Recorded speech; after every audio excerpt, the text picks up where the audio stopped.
Well, what are you waiting for? The wallet's right there. All you gotta do is reach out and grab it. Huh? Who am I?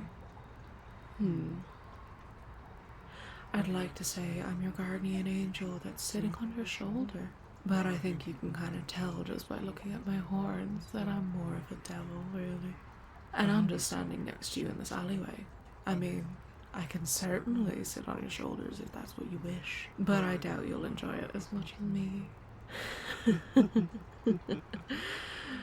And though I'm not your guardian angel, per se, I'd like to say I certainly am your guardian. See, you do have an angel assigned to you, but I suppose they just don't care enough to watch over you personally. I may be a manifestation of hell, but what is the lesson you humans preach all the time? Don't judge a book by its author. Cover? Right. Thank you. So, my dear little human, what are you gonna do? See, there's a wallet, and some poor, unsuspecting bloke must have dropped it. I can see from here that it's just chock full of cards and cash and the like. So why don't you just reach out and take it? You found it, and like that one other phrase that isn't so often preached.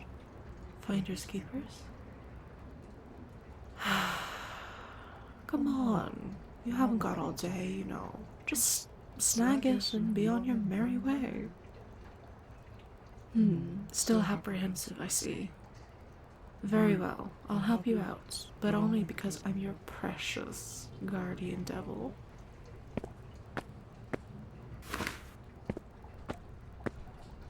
Here you go.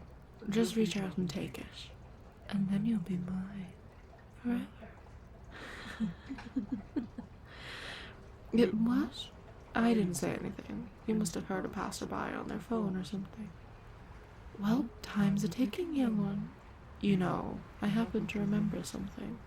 Your mother's birthday is coming up. It would be so wonderful if you could get her that necklace I know you've been looking at for quite some while. It would look so shiny and beautiful around her neck, and I'm certain she'd love and thank you for it. And perhaps shed a tear or two for you out of joy. And I can see that there's more than enough cash in there. So come on already. Take it.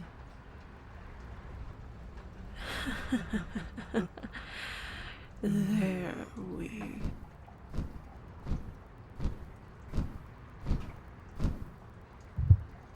Get your blackened claws away from them, you vile demon.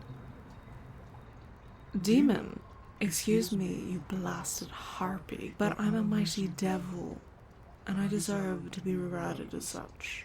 Call yourself what you wish, devil, but you keep your disgusting talons off of my charge. You don't even deserve to exist on the same plane of existence, much less make physical contact with them. Now that I think about it, you've broken one of our most sacred rules, outwardly appearing before a human like this, much less my human. Need I ask, my lord, and your boss, to cast you down yet again, or shall you leave in peace? How dare you, you holy bit...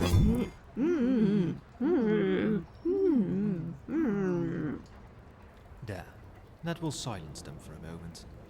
Are you alright, my child? Did they hurt you? Your hands, where they touched you. Let me see that. Oh my! Here, let me soothe your burden, child. How dare that unholy being touch you of all humans?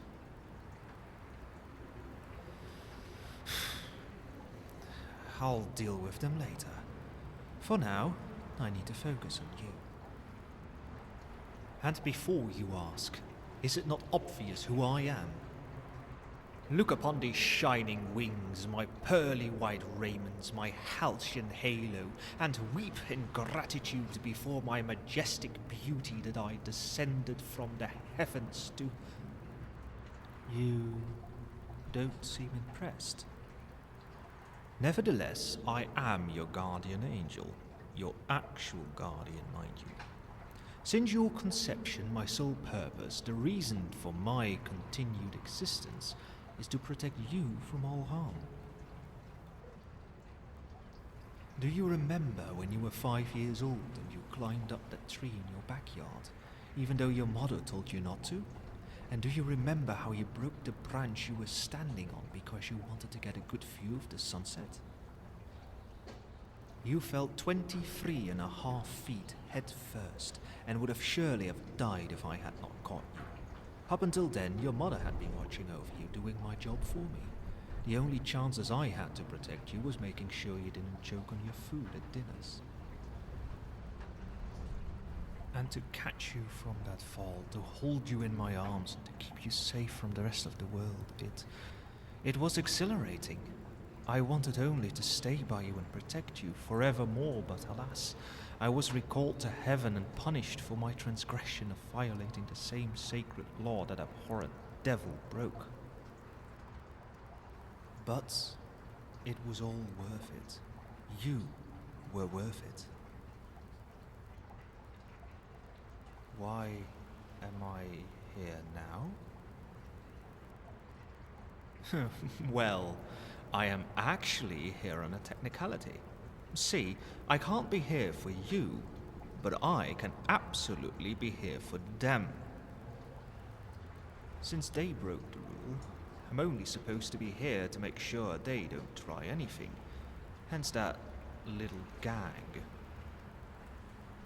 Though the real reason I'm here, if you'll allow me to be open with you, was to protect you.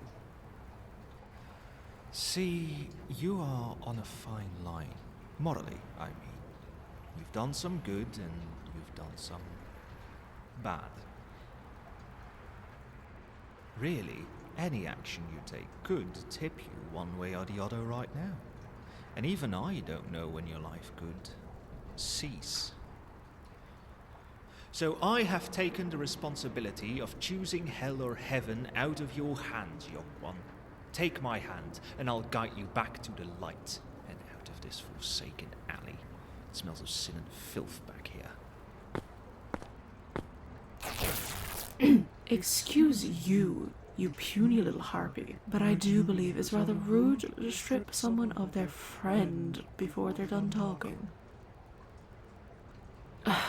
I'll be the first of my kind, to be honest. They're right.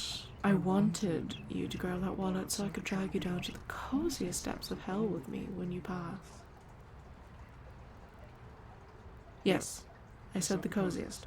It's quite warm, though never hot when you're in the right parts of hell. I'm not too sure why, but you humans have a funny thought about my hell as nothing but a cauldron of boiling lava, pitchforks, and agony and eternal damnation. I mean, it is on Sundays, and in the boonies of the place, but everywhere else is nice.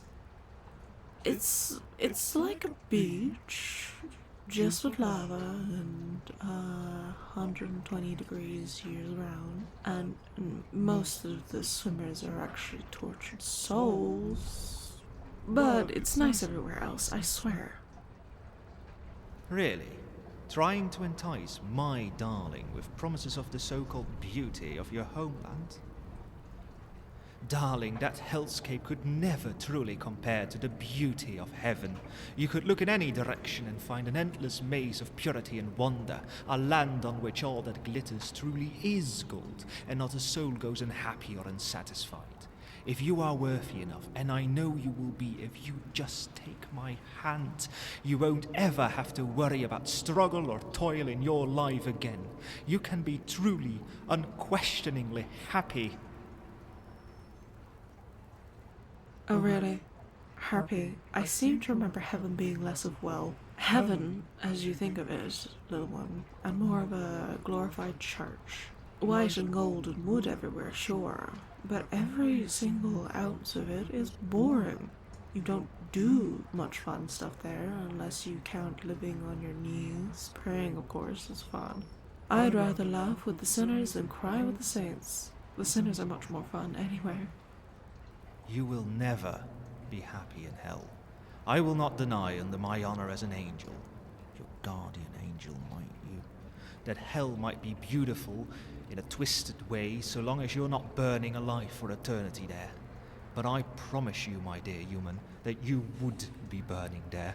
You cannot escape judgment, and if you are deemed unworthy enough to burn for all of time, then you shall, regardless of what this demon promises you. Even they cannot escape their fate. Ah, that reminds me. Demon, I believe my memory is fading with time, so could you be a dear? Don't you dare bite your fucking tongue, Harpy. And remind our little human just what landed you in hell, and what your purpose is. I am no Lucifer. I am no Satan. And yet I am. I fell from heaven, fell from God's grace, in much the same way. Human, do you recall the bubonic plague? The one that murdered approximately 25 million people? I was ordered to birth such a disease by your precious God, and so I did. The order came due to your species' wanton destruction prior. You slaughtered siblings, parents, and children alike with no remorse in your godless crusades. Years later, the order came to release such an abomination, and I refused. The order came again, and I refused again. I would not be the trigger that ended millions of lives just to settle some divine grudge with humanity. And so, without further admonishment or room to defend my case, their precious God stripped me of my halo, blackened my wings, and cast me down to burn, all because I refused to play the pawn in his game. Judge me as you will, darling. To refuse the order of that magnitude may be a grand sin in itself, but what would you have done? Given as just another pawn in his game? Knowing you, I doubt it.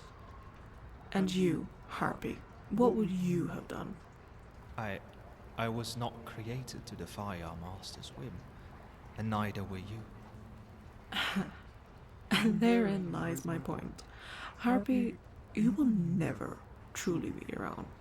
Truly a slave to your master's whim.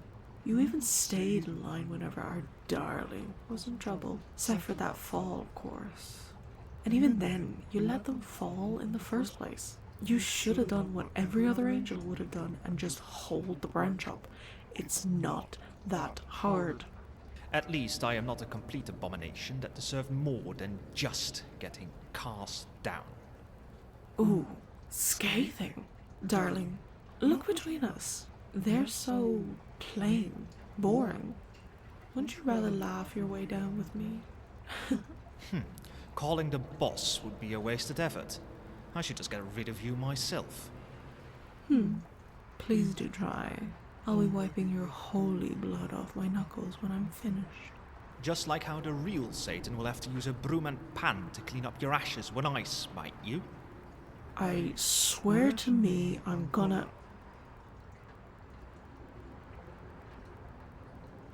You're right, darling.